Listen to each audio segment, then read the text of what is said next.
Washington's first cabinet was created in 1789. Members of the cabinet were Thomas Jefferson, Henry Knox, Edmund Randolph, and Alexander Hamilton.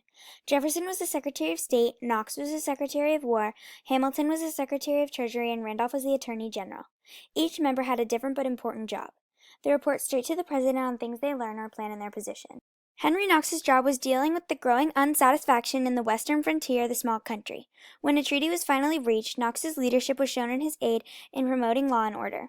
Alexander Hamilton developed the Hamilton system because of the problems with the financial system. He later became a big role in the Federalist Party. Alexander Hamilton was even considered George Washington's landmark. Edmund Randolph was Attorney General. Randolph was a legal officer who had the job of representing a country or a state in legal proceedings. He was also in charge of giving legal advice to the government. Thomas Jefferson was the final member of the first cabinet. Jefferson's job is to carry out foreign affairs. The responsibilities of the secretary have not changed significantly. As a group, the first cabinet worked phenomenally together. They each had a big role in the formation of the new government. Each did their task and reported to the president, which set good grounds for the foundation of the new government. Now in the cabinet, there are 16 members. Some have different jobs than they did back then, but the major job is to advise the president on any subject that he may require. George Washington showed impeccable leadership on the battlefield. Showing his leadership on battlefield brought more respect while in office.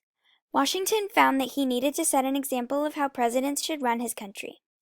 Fighting alongside his soldiers, he showed leadership.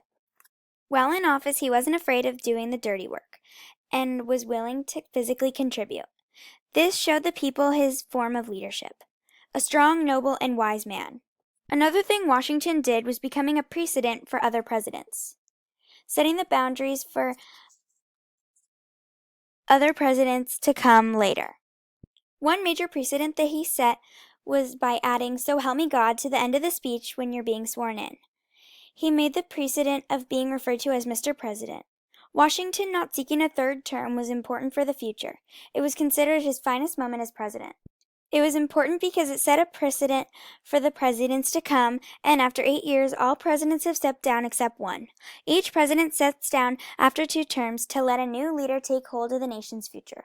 When George Washington stepped down as president, he warned America of 2 things. He warned America against political connections and permanent foreign alliances. America did not want Washington to step down.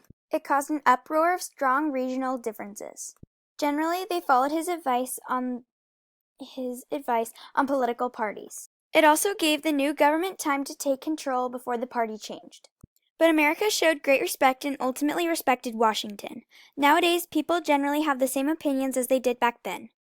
We do have lots of treaties between countries, states, and political parties. Although there is diversities in opinions, back then America really needed his advice because they were likely to sign with just anyone.